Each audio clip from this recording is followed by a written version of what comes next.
오늘 말씀의 제목은 제자들에게 부활 신앙과 사명을 주심입니다. 예수님께서 하나님의 아들이신데 성자 하나님이시죠. 우리 죄인들을 구원하시려고 인간을 입으시고 이 땅에 오셨습니다. 하늘 보좌 영광 다 내어놓으시고 지극히 낮아지신 것이죠. 그래서 우리의 죄짐을 대신 지시고 우리가 받아야 될 죄의 형벌을 받으시되 그 당시 가장 잔혹한 사형 방법인 십자가에 못이 박혀서 죽으셨습니다. 3일 동안 무덤 속에 계시다가 죽은 지 3일 만에 무덤에서 부활하셨습니다. 예수님의 부활 소식은 가장 기쁜 소식이요. 이 당시 제자들은 처음에는 믿지 않았습니다마는 제자들의 가장 기쁘고 즐거우며 평안을 주는 그런 소식입니다.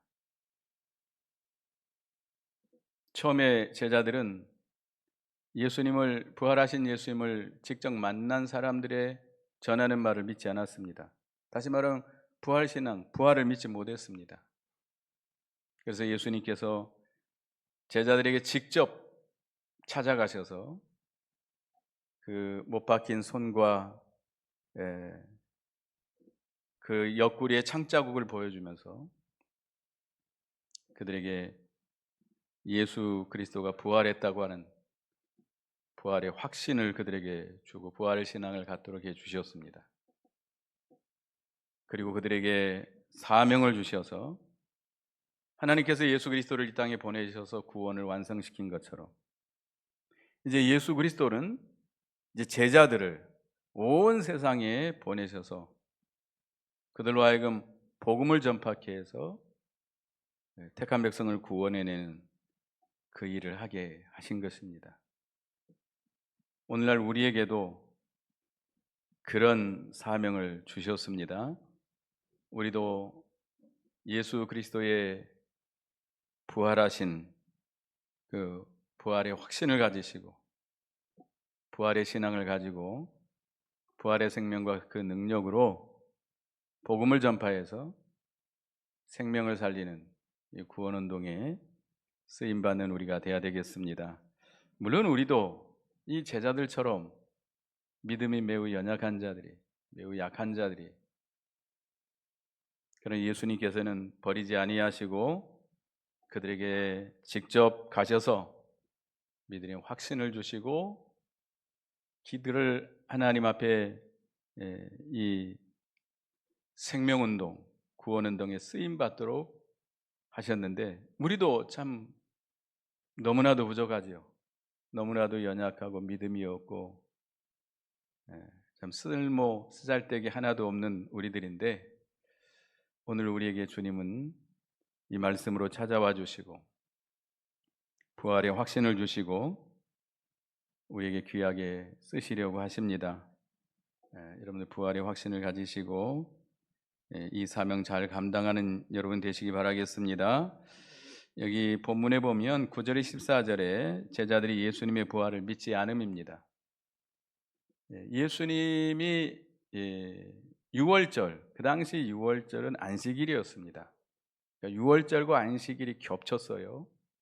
그래서 큰 안식일이었는데 안식일 전날 십자가에 못 박혀 죽으셨습니다.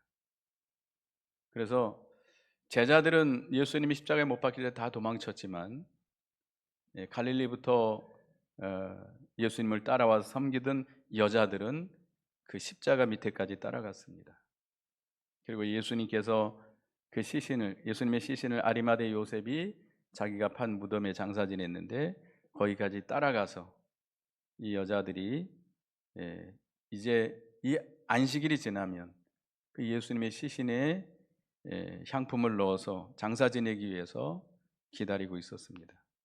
그래서 안식일이 지나자 제일 먼저 예수님 무덤에 간 사람이 바로 막달라 마리아입니다.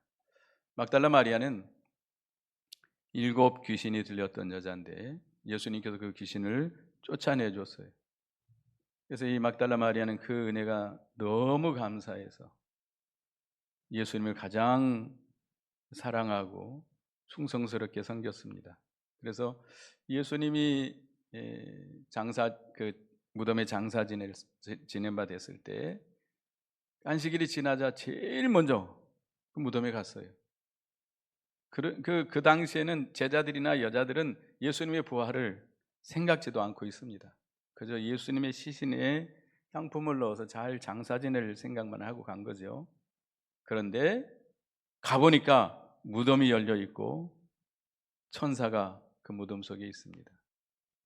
예수님이 이미 부활했습니다. 그래서 이 막달라 마리아가 급하게 베드로와 요한 사도에게 가서 소식을 전했어요. 베드로 요한이 달려와 가지고 빈 무덤을 보고 그냥 가버렸어요. 근데 이 마리아는 거기서 울면서 예수님의 시신이 지금 없어졌으니까 울며 있는데 뒤에서 누가 나타납니다. 그가 이 동산직인 줄 알고 혹시 당신이 우리 주님의 시신을 가져갔으면 내게 달라고 그럽니다. 그러니까 그는 바로 누구였어요? 예수님이셨죠. 부활하신 예수님이 마리아야 라고 말하실 때 그 음성을 듣고 예수님이 부활한 것을 그가 깨닫게 됩니다. 그리고 그 부활하신 주님을 만난 것을 제자들에게 가서 소식을 알립니다. 제자들은 그 소식을 듣고도 믿지 않습니다. 또 여기 이제 이 두 제자 12절에 보면 예수님의 제자 중 2사람이 엠마오로라고 하는 곳으로 가게 됩니다. 예루살렘과 가까운 시골인데요. 이 두 제자는 그들이 그렇게 받들고 섬겼던 예수님이 십자가에 못 박혀 죽었으니까 이제 더 이상 예루살렘에 머물러 있을 필요가 없는 거죠. 그래서 다시 고향으로 가게 된 겁니다. 고향으로 돌아가서 이제 농사나 짓고 살아야 되지 하면서 가는데 그들에게 호련히 주님께서 동행하십니다. 그들은 꿈에도 이 자기와 함께 가는 사람이 예수님일 거라고 하는 것은 생각지도 못합니다. 왜? 그들은 무슨 신앙이 없어요? 부활의 신앙이 없어요. 예수님이 죽은 자 가운데 다시 살았다고 하는 것은 꿈에도 생각지 못합니다.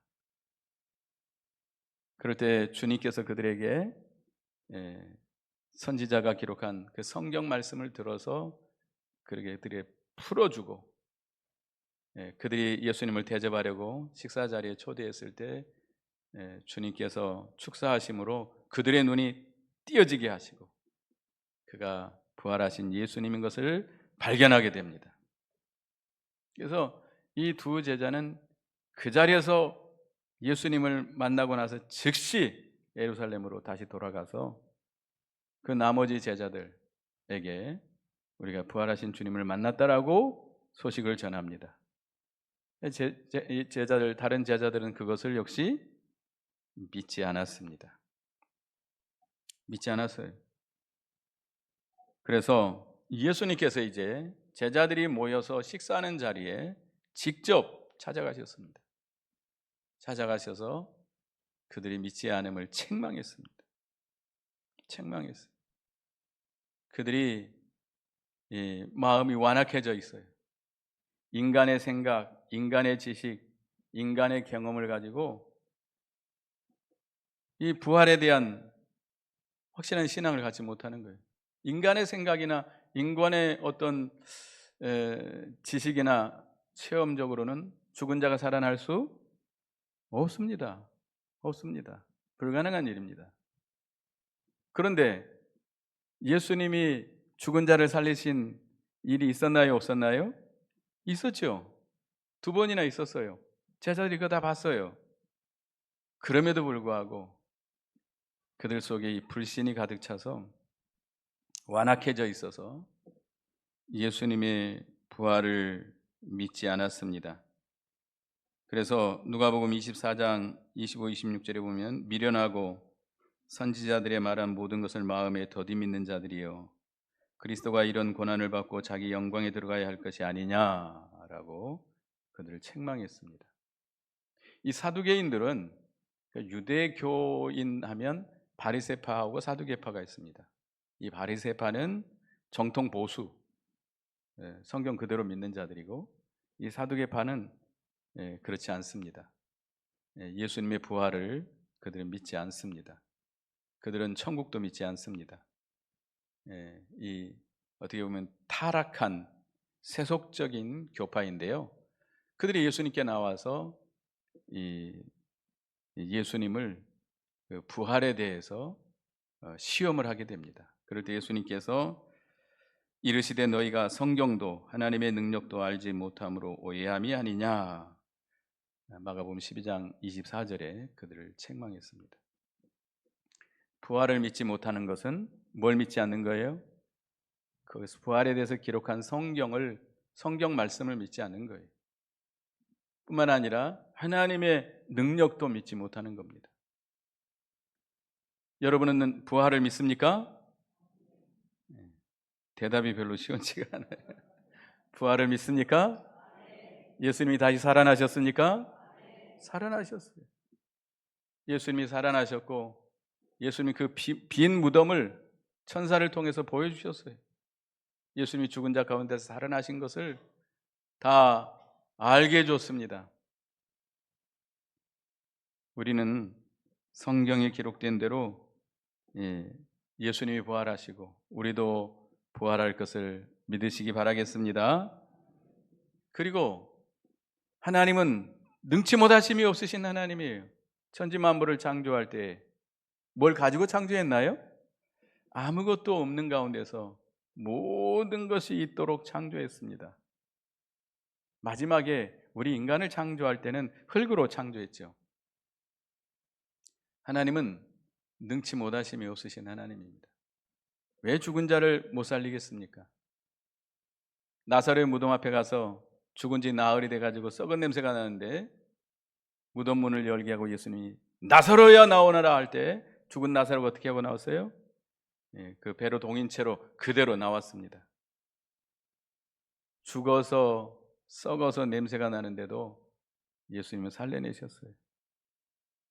하나님의 능력은 능치 못하심이 없으십니다. 우리 인간의 생각과 지식과 인간의 어떤 경험적인 지식을 가지고 우리가 성경 말씀을 믿지 못하고 부활을 믿지 못하는 우리가 돼서는 안 되겠습니다. 그래서 그들을 책망하시고 주님이 그들에게 직접 내 손을 못자국 난 손을 보라, 내 옆구리를 보라 하시면서 보여주셨어요. 요한복음 20장 20절에 보면 이 말씀을 하시고 손과 옆구리를 보이시니 제자들이 주를 보고 기뻐하더라. 예수님께서 부활하신 예수님께서 제자들이 모인 곳에 나타나셔서 봐라, 이 못자국을 봐라. 못자국이 그대로 남아 있어요. 또 옆구리에 창자국 그대로 있어요. 그걸 보여주고서야 제자들이 그때서야 예수님의 부활을 믿게 된 겁니다. 예수 그리스도의 부활을 믿을 때 기쁨이 충만했습니다. 그들은 여기 보면 예수님이 십자가에 못 박혀 죽었다고 해가지고 슬퍼하며 울던 자들이에요. 제자들이. 이제 그들은 모든 희망이 다 사라졌잖아요. 지금까지 그들은 예수님을 따라오면서 그들의 배도 그들의 부모도 버리고 주님을 따라왔거든요. 예수님을 따라와서 이제 예수님을 스승으로 모시고 세상에 하여튼 귀한 일을 해야 되겠다고 따라왔는데 예수님이 돌아가셔 버린 거예요. 예수님이 돌아가시니까 그들은 인간적으로 뭐가 무너진 거죠? 하늘이 무너진 거야. 하늘이 무너진 거. 이제 어떻게 해야 됩니까? 그래서 슬퍼하며 울고 있는 그들에게 예수님이 직접 나타나셔서 나는 너희를 위해서 죽었지만 다시 살아났다. 이 부활을 보여주시고 그들의 확실한 증거를 보여주시고 부활을 믿게 했습니다. 부활의 신앙을 줄 때 그들이 기쁨이 충만했어요. 근심, 걱정, 두려움, 탄식, 번민, 눈물 다 없어졌어요. 기쁨이 충만하고 평안이 충만하게 됐습니다. 예수님의 부활을 믿으면 우리도 기쁨이 충만합니다. 평강이 임하게 됩니다. 우리는 예수 그리스도와 함께 십자가에 못 박혀 죽은 자들입니다. 예수님은 누구 때문에 죽으셨어요? 나 때문에, 내 죄 때문에 죽으셨어요. 그렇기 때문에 예수님의 죽음은 나의 죽음이에요. 나는 예수님 십자가에 못 박힐 때 죽은 자예요. 그리고 예수님 부활하실 때 그 부활과 연합해서 우리는 다시 살아났습니다. 이제는 우리는 옛사람으로 살지 말고 이제는 우리 다시 사신 그리스도, 예수 그리스도의 생명으로, 예수 그리스도의 능력으로 살아가야 됩니다. 이제 우리는 새 사람으로 살아야 돼요. 새 사람으로 살아야 돼요. 부활하신 주님이 우리와 함께 하십니다. 포도나무 가지가 포도나무에 접붙인 것처럼 부활하신 주님과 우리는 어떻게 됐어요? 생명의 연합이 이루어졌어요. 그 부활하신 주님이 우리와 함께 하시고 부활의 생명과 부활의 능력을 우리에게 공급해 주십니다. 그 부활의 능력으로, 그 생명으로 우리는 죄를 이기고 세상을 이기고 모든 환난을 이기고 마귀의 권세를 이기고 승리해 나가야 됩니다. 하나님의 나라와 그 일을 이루어 나가는 우리가 되어야 되겠습니다. 그래서 예수님께서 이렇게 믿음이 없는 제자들에게 책망하시고, 얼마나 한심합니까? 예수님의 제자들이에요. 이제 그들은 예수님을 대신해서 하나님이 하시는 이 생명운동, 구원운동을 그들이 해 나가야 될 자들이에요. 그런데 예수님의 부활을 믿지 않고 있습니다. 얼마나 한심합니까? 그래도 예수님은 그들을 버리지 아니하시고 그들을 책망하시고 부활의 신앙을 주시고 그들에게 사명을 주셨습니다. 15절 같이 읽어보겠습니다. 15절 16절 읽어보겠습니다. 시작. 또 이르시되 너희는 온 천하에 다니며 만민에게 복음을 전파하라. 믿고 세례를 받는 사람은 구원을 얻을 것이요 믿지 않는 사람은 정죄를 받으리라. 이제 예수님께서 그 믿음이 없는 한심한 제자들에게 책망하시고 직접 부활의 몸을 보여주시고 부활의 확신을 주시고 부활의 신앙을 주시고 그들에게 사명을 주셨습니다. 하나님 아버지께서 예수 그리스도를 보내서 이 땅에 보내서 구속을 이룬 것처럼 예수 그리스도께서는 이제 제자들을 보내서 택한 백성들을 구원하는 그 일을 하겠다는 겁니다. 이제 제자들은 누구를 대신해서 세상을 향해서 나가는 자들이에요? 예수 그리스도를 대신해서 예수님의 십자가와 부활의 증인들로서 세상에 나가서 복음을 전하는 겁니다. 복음을 전해서 그들을 건져내는 겁니다. 여러분들도 그 사명이 있습니까? 믿는 우리 모든 성도들에게, 제자들에게만 준 것이 아니라 우리들에게도 역시 주신 사명입니다. 부활의 확신을 가지시고 부활의 그 신앙을 확고히 붙드시고 하나님께서 우리를 세상으로 보내셨어요. 이제는 예수 그리스도는 승천해서 하나님 보좌 우편에 계십니다. 이제는 우리는 예수님을 대신해서 이 세상에 보냄을 받아서 죄로 말미암아 죽어가는 영혼들을 하나님께로 인도하고 그들을 구원해내야 될 막중한 사명이 우리에게 있습니다. 여러분들은 너무나도 중요한 사람들이, 하나님 앞에 너무나도 귀한 사람들입니다. 하나님께서는 그 일을 천사에게 맡긴 게 아닙니다. 세상에서 똑똑하고 지혜롭고 통달한 사람들, 권세 있는 사람들, 부자들에게 맡긴 것이 아닙니다. 누구에게 맡기셨어요? 우리에게. 미련하고 연약하고 믿음도 없고 말할 줄도 모르고 한심한 우리들에게 그 사명을 맡기셨습니다. 이제 우리는 사도행전 1장 8절에 보면 오직 너희에게 성령이 임하시면 너희가 권능을 받고 예루살렘과 온 유대와 사마리아와 땅끝까지 이르러 내 증인이 되리라 하시니라. 성령의 권능을 힘입어서 증인의 역할을 해야 돼요. 근데 이 세상에 우리를 보내서 택한 백성들을 구원해내는 그 방법이 뭡니까? 전도입니다. 전도. 고린도전서 1장 21절에 하나님의 지혜에 있어서는 이 세상이 자기 지혜로 하나님을 알지 못하므로 하나님께서 전도에 미련한 것으로 믿는 자들을 구원하시기를 기뻐하셨도다. 세상 지혜로 하나님을 알 수 있어요? 없어요.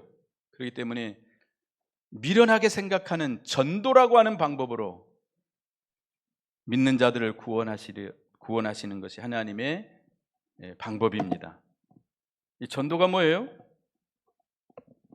복음을 그냥 전하는 거예요. 예수 그리스도의 십자가와 그 부활을, 그 구속의 도리를 증거하는 거예요. 전하는 거예요. 아름다운 말, 지혜로운 말, 설득력 있는 말이 아니고 그대로 증거하는 거예요. 구원하는 일은 누가 하는 거예요? 하나님이 하시는 거예요. 그 복음이 하는 거예요. 하나님이 하시는 거예요. 나는 제자들처럼 믿음이 없어요. 말도 잘 못해요. 무식해요. 연약해요. 아무짝에 쓸모없는 자들이에요. 그렇지만 이제 우리가 부활의 확신을 가지고 하나님의 보내심을 받아서 세상에 나가서 여러분 가정이나 직장이나 사회에서 뭘 전해야 돼요? 복음을 전해야 돼요. 예수 그리스도의 십자가 도리, 이 부활의 신앙을 증거해야 돼요. 증거해야 돼요. 그럴 때 구원할 자를 누가 구원해요? 하나님이 구원해요. 하나님이 구원해요. 여기 표적이 이제 뒤에 표적이 나오는데요. 그 표적을 행하시는 분 하나님이십니다. 우리가 복음을 전하면 그런 표적이 따라오게 됩니다. 그래서 하나님께서는 제자들에게 복음을 전하라고 내보내시면서 그들에게 뭘 주고 보냈어요? 돈을 줬어요? 옷을 줬어요? 차비 줬어요? 뭐 줬어요? 마태복음 10장 1절에 보면 예수께서 그 12제자를 부르사 더러운 귀신을 쫓아내며 모든 병과 모든 약한 것을 고치는 권능을 주시니라. 권능을 주시고 복음을 전파하겠습니다. 그러니까 다시 말하면, 반대로 말하면 복음을 증거하면 하나님의 권능이 함께합니다. 복음을 증거하지 않는 자는 하나님의 권능을 주시지 않아요. 우리 모든 성도들은 하나님의 말씀을 순종하되 제일 먼저 뭐부터 순종해야 돼요? 전도입니다. 사명이에요. 사명. 하나님께 받은 사명이에요. 나 믿음이 없는데요. 나 확신도 없는데요. 나 말도 못하는데요. 나는 너무나도 창피스러운데요. 그래도 누구의 보내심을 받은 거예요? 하나님의 보내심을 받았어요. 전도라는 방법도 세상 사람들도 미련하게 봐요. 야, 너 뭐 하냐? 할 일 없어서 전도하냐? 그런 사람도 있어요. 전도하다 보면. 그리고 우리 교인들조차도 에이, 그렇게 전도한다고 누가 와? 한 명도 안 오더라. 전도지 그렇게 많이 뿌려도 돈을 그렇게 많이 써도 한 명도 안 오는데 뭐 쓸데없이 그 일을 하느냐. 미련하게 보는 사람도 있습니다. 그러나 이 전도의 명령은 누구의 명령이에요? 우리 주님의 명령이에요. 마지막 유언처럼 우리에게 주신 지상 명령입니다. 순종해서 하시기 바랍니다. 열매가 없고 있고는 누구에게 달려있는 거예요? 하나님께 달려있는 거 하나님께 맡기고 그냥 순종하는 거예요. 전하는 거예요. 물론 성령의 능력으로 전하기를 힘써야 되겠습니다만 전해야 돼요. 전도라고 하는 것은 얼마나 중요한가.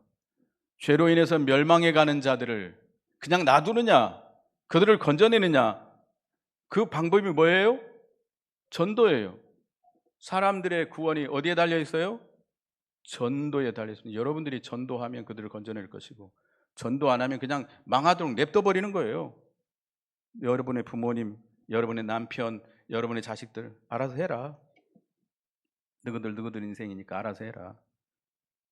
그러면 안 됩니다. 그들도 다 뭐 받기를 원해야 돼요? 구원 받기를 원해야 돼요. 영원한 영생을 얻기를 우리는 바라야 됩니다. 그게 참 사랑 아니에요? 그래서 표적이 따른다고 그랬는데 여기 보면 17절부터 보면 믿는 자들이 이런 표적이 따르니 곧 그들이 내 이름으로 귀신을 쫓아내며 새 방언을 말하며 뱀을 집어 올리며 무슨 독을 마실지라도 해를 받지 않으며 병든 사람에게 손을 얹은즉 나으리라. 복음을 전하면 믿는 자들에게 표적이 따르는데 이 표적을 행하는 목적은 신령한 진리를 나타내 보여주시기 위한 겁니다. 육신의 병을 낫는다. 우리가 기도하면 육신의 병이 낫는 경우가 있어요. 귀신이 쫓아나가는 경우가 있어요. 육신의 병이 낫는 것은 결국 그 심령의 병을 고쳐주신 것을 상징하는 거예요. 어떤 사람은 무조건 기도하면 다 낫는다, 무슨 병이든 다 낫는다, 이렇게 주장하는 사람들이 있습니다. 아닙니다. 자기 안 죽어요? 그 사람 죽어요, 안 죽어요? 죽어요. 예수님이 이 땅에 오셔서 세상의 모든 병자들을 다 고쳐줬어요? 아니에요. 아니에요. 하나님의 뜻이 나을 거면 기도해서 낫게 하는 것이고, 하나님의 뜻이 낫지 않을 거면 아무리 기도해도 안 낫습니다. 그래서 우리도 물론 그렇다고 기도할 거 뭐 있어? 하나님의 뜻이 다 정해져 있는 것인데라고 말씀합니다만, 기도하라고 그랬어요. 병든 자가 있으면 교회 장로들을 불러다가 기름을 붓고 성령으로 기도하라고 그랬습니다. 서로 죄를 고하며 병 낫기를 위해서 기도하라고 그랬습니다. 의인의 기도는 역사하는 힘이 크다고 그랬습니다. 기도해야 돼요. 그러나 무엇이면 하나님의 뜻이면 낫기를 믿고 기도하는 겁니다. 무조건 다 낫는 건 아닙니다. 귀신을 쫓아낸다는 것은 물론 우리가 예수 그리스도의 이름으로 기도하면 귀신이 물러가기도 합니다. 여기서는 영적으로는 마귀의 역사를 다 이기게 된다는 겁니다. 그 다음에 여기 세 방언이 나오는데요. 방언은 세 가지 종류가 있습니다. 성경에 세 가지 종류. 첫째는 외국말이에요. 외국말. 사도행전 2장에 오순절에 성령이 임했을 때 제자들이 한 번도 배우지 못한 각 나라 말을 하게 됐어요. 복음을 전파하게 돼서 그 당시에 이제 오순절이어서 각 지역에 흩어져 있는 유대인들이 예루살렘에 올라왔는데 다 자기네 지방 말로 듣게 된다는 거예요. 하나님께서 그렇게 그 제자들에게 외국말을 하게 한 거예요. 한 번도 배운 적이 없지만 그게 바로 외국어 방언입니다. 그 다음에 알아듣지 못하는 방언이 있습니다. 고린도전서 14장에 나옵니다. 이 신비주의자들이 주장하는 이 방언, 알아듣지 못하는 방언, 샬라 하는 거. 여러분 할렐루야 할렐루야 100번 하면 혀가 돌아갈 수도 있어요. 근데 방언은 배운다고 되는 게 아니에요. 하나님이 주시는 은사예요. 근데 고린도전서 14장을 여러 번 읽어보시기 바랍니다. 교회에서는 뭐가 없이는 하지 마라? 통역이 없이는 하지 마라. 또 1만 마디 방언보다 성경 말씀 5마디를 깨닫는 것이 더 낫다라고 말씀했습니다. 하여튼 알아듣지 못하는 방언이 있고요. 오늘 본문에 새 방언이 있습니다. 새 방언이라는 것은 새로 깨달은 진리를 자기 나라 말로 말하는 거예요. 우리 심령이 새로워져서 이 진리를 증거하는 거, 새로 깨달은 진리를 증거하는 거, 심령이 새로워져서 이 말씀을 증거하는 거, 이게 새 방언이에요. 그러니까 우리 각자 개인이나 교회에 가장 유익을 주는 건 이 새 방언입니다. 새 방언이. 그 다음에 여기 뱀을 집어 올리며 무슨 독을 마실지라도 해를 받지 않는다고 그랬는데, 우리가 믿음의 길을 걸어다가 뱀에게 물리면 그 해를 입지 않도록 해주는 경우도 있습니다. 사도 바울이 선교를 가다가 로마로 가다가 배가 파손돼서 어떤 섬에 올라가게 됩니다. 그래서 이제 비가 와서 추우니까 나무를 들어서 그 불에다가 올리는데 독사가 와서 물고 있어요. 그러니까 사람들은 저 사람은 진짜 죄인이다, 죽게 됐다라고 기다리고 있는데 툭 털어버리니까 붙지도 않고 죽지도 않습니다. 하나님께서 해를 끼치지 않게 해주신 것이죠. 또 여기 신령한 뜻은 우리가 믿음의 길을 걸어가다가 뱀과 같이, 독사와 같이 악한 자들의 그 핍박과 고통을 하나님께서 보호해 주셔서 해를 받지 않도록 해주신다는 말이 있습니다. 또 독도 마찬가지입니다. 독을 마실 자도 해를 입지 않는다는 건, 여러분들 독 마시면 돼요, 안 돼요? 죽어요. 마시지 마세요. 독사 만지지 마세요. 큰일 납니다. 여기서 말하는 것은 우리가 믿음의 길을 걸어가다가 이 원수들이 그 독한 욕설과 해독을 주어도 하나님께서 지켜주셔서 해를 받지 않도록 해주신다는 그런 뜻이 있습니다. 병든 자에게 손을 얹은 즉 나으리라고 그랬습니다. 그래서 예수님이 이제 그 말씀을 하시고 승천하십니다.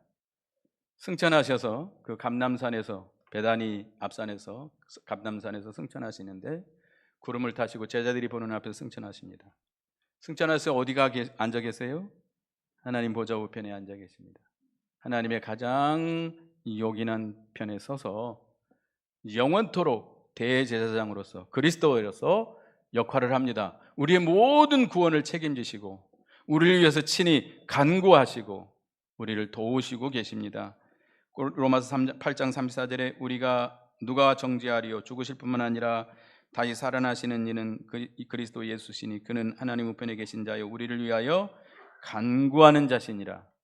하나님 우편에 하나님이 계셔서 그리스도가 살아 계셔서 주님의 보내심을 받아서 복음을 전하는 자들을 도와주세요. 능력을 주세요.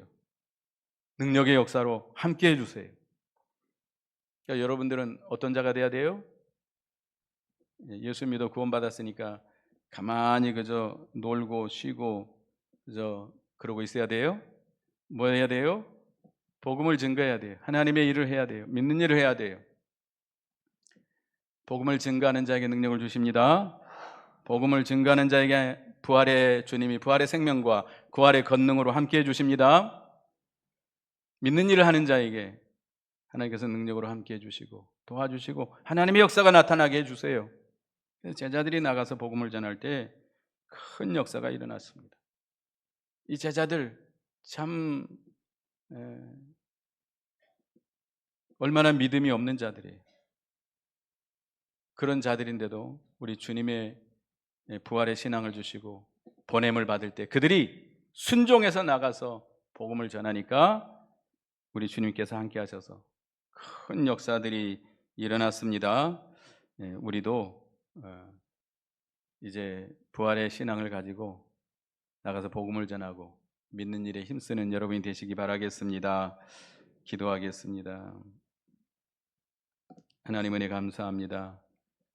우리에게 부활의 확신을 주시고 이제 부활의 생명으로 부활의 능력으로 이 전도의 사명을 잘 감당하는 저희가 되게 해 주시옵소서.